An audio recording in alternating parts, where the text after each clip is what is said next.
Assalamualaikum warahmatullahi wabarakatuh. We are Group 1 from the course Public Sector Financial Management. In this video, we will be presenting our work, which has been summarized in the poster about the gap between target and reality in central government tax revenue in Indonesia 2020 to 2024. Before we start the presentation, let me introduce our team members. My name is Alfia Paramita, and I'm here with Abian Hanifah, Muhammad Raja Pandiangan, Suci Isniati Nur Aini, and Zelia Aryani. We are students from the State University of Jakarta, Public Sector Accounting Study Program. Introduction. Taxes are mandatory contribution paid by the public to the state, which are enforced by law and are used to finance state expenditures to achieve national prosperity. The function of the taxes is not limited to being a source of state revenue, but also serves as an economic policy instrument to regulate economic activities, maintain the country's economic stability, and support income equality to achieve social justice. Tax revenue is the main source of national development financing as well as an important indicator of the effectiveness of fiscal management in Indonesia. As the largest component of the state revenue, taxes play a central role in maintaining fiscal stability, supporting the provision of public service and encouraging economic growth. However, throughout the 2020 to 2024 period, the central government faced a gap between its tax revenue targets and actual revenue. This gap reflects not only challenges in the tax collection, but also various economic and structural issues that affect national fiscal performance. Understanding the dynamics of the tax revenue gap is important because this condition has a direct impact on the implementation of the state budget. When tax revenue realization does not reach the target, the government fiscal space becomes limited, which can hamper development financing and encourage dependence on debt financing. In this context, a more in-depth study is needed to understand the extent of the gap between the targets and the realization of tax revenue, the factor behind this fluctuation in revenue, and their implication for the implementation of the state budget and the national economic condition. Issues. First, how have the targets and realization of central government tax revenue in Indonesia developed during the 2020 to 2024 period? During the 2020 to 2024 period, Indonesia's central government tax revenue showed dynamic changes. In 2020, tax revenue dropped sharply to 1,072.11 trillion rupiah, a decline of 19.6% compared to 2019, due to the heavy impact of the COVID-19 pandemic that ruptured economic activities worldwide. In 2021, the economy began to recover and tax revenue increased to 1,278.63 trillion rupiah, rising by 19.3% from the previous year. The positive momentum continued in 2022, with revenue reaching 1,716.77 trillion rupiah, growing by 34.3%. In 2023, growth percent by slow to 8.9%, resulting 1,869.23 trillion rupiah. By 2024, tax revenue reached 1,932.4 trillion rupiah, with a modest growth of the 3.5%, still below the government's target set in the state budget. The next issue is what factors cause the gap between the target and realization of tax revenue during that period. First, economic slowdown and reduced economic activity. Domestic demand has been weakened by global economic risks such as COVID-19, ongoing inflation, rising interest rates, and supply chain disruptions. According to projections from the World Bank and the Ministry of Finance, Indonesia's GDP growth slowed to about 5% in 2024, below the pre-pandemic norm. As a result, both individuals and businesses' taxable income decreased. Next is declining commodity prices and sector-specific challenges. Commodities like minerals, oil, and gas are major sources of tax income for Indonesia. Although they fluctuated, global oil prices remained unpredictable in 2024. Brent crude averaged between $80 to $90 per barrel, which was lower than prior year's peak.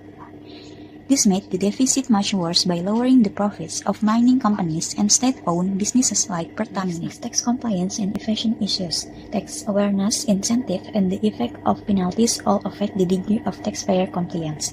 Tax evasions and avoidance continued in spite of digitization initiatives such as the Directorate General of Taxes e-filing and e-invoicing, especially among small and medium-sized business and the unorganized sector, with an estimated 60% of GDP. The informal economy frequently functioned outside of the official tax system. Under-collection was also a result of active tax preparation by high-net-worth people and multinational organizations. Last is policy and incentive-related. Revenue dynamics that impact realization in relation to targets are brought about by the execution of policies including revisions to tax rates and incentive institution and modification to tax computation like Article 21 income tax as we know PPh 21. Next issues is what is the impact of the tax revenue gap on the implementation of the state budget and national economic stability. First, budget deficits and financing pressures. Lower than expected revenues force the government to either borrow more or cut spending. Indonesia's deficit financed by domestic bonds and foreign loans rose to around 2 to 3% of GDP in 2024. This increases long-term interest rates and pushes government debt close to 40% of GDP. Next is reduced funding for public programs. Key sectors like social welfare, healthcare, education, and infrastructure are receive limited funding.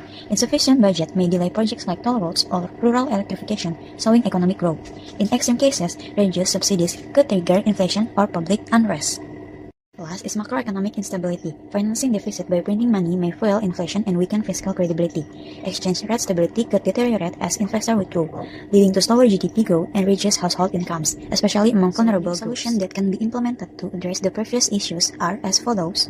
First, reform and digitalization of the tax systems. The most effective measure to close the revenue gap is accelerating tax system reform and digitalization. The Directorate General of Taxes has launched the Core Tax Administration System to modernize national tax administration, enhancing accountability, efficiency, and taxpayer trust.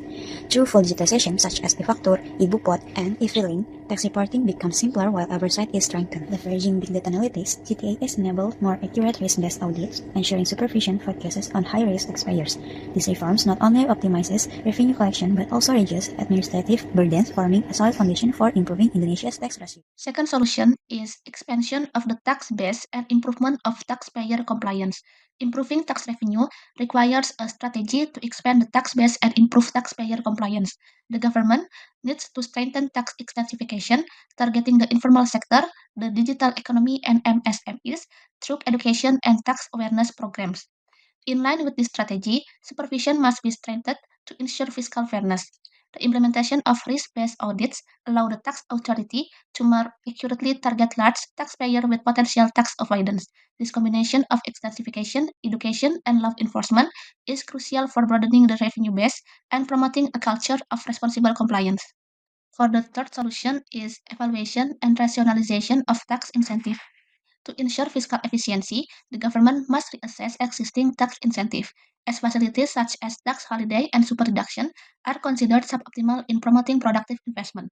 Therefore, periodic tax expenditure review are mandatory to ensure that these incentives, essentially a form of tax spending, deliver commensurate economic benefits. The recommended solution is to implement a performance-based incentive system. Under the system, tax facilities are granted only to companies that demonstrably meet investment and employment target, and also making fiscal policy to more accountable and better targeted. For the fourth solution is strengthening fiscal coordination and economic policy. Strengthening interagency coordination is crucial for maintaining tax revenue stability. The Ministry of Finance must work in synergy with Bank Indonesia, the Financial Service Authority or OJK, and the Ministry of Investment to ensure that fiscal, monetary, and investment policy are aligned. Integrating financial and tax data across agency is key to improving reporting accuracy, enabling effective oversight in the digital financial sector, and curbing potential tax evasion. This synergy will enhance the effectiveness of fiscal policy and strengthen public trust in the government fiscal credibility. And the last solution is optimizing expenditure and enhancing fiscal transparency. A fundamental solution in fiscal management is to optimize government spending and to ensure that every budget allocation will be delivered maximum economic benefits and is well targeted. The government must be strengthened transparency and accountability through the digitalization of public financial management. Integrated systems such as the States Treasury and Budget System or SPAN and the Agency Level Financial Application System or SACTI should be fully leveraged to integrate all processes of planning, disbursement, and reporting. With efficient and transparent governance, the government's fiscal credibility will be maintained while also alleviating pressure on the debt deficit and reducing the need for public debt. The conclusion is the gap between target and realized tax revenue during 2020 until 2024 reflects serious challenge in national fiscal and tax management. Factors such as a weak economy, fluctuating commodity price, low tax compliance, and dynamic fiscal policy have contributed to the gap between target and realized tax revenue. In this situation, has a direct impact on the implementation of the state budget or APBN, increasing the budget deficit and depressing national economic stability and public welfare. Therefore, strategic and sustainable measures are needed such as reforming and digitizing the tax system, expanding the tax base and improving taxpayer compliance, evaluating tax incentives, strengthening fiscal coordination and policy, and optimizing spending. And with these efforts, Indonesia tax system is expected to be more efficient, effective, fair, and transparent, supporting sustainable economic growth and strengthening the country's fiscal position. So that's all for our explanation of the results of our work. Thank you for listening. Wassalamualaikum warahmatullahi wabarakatuh.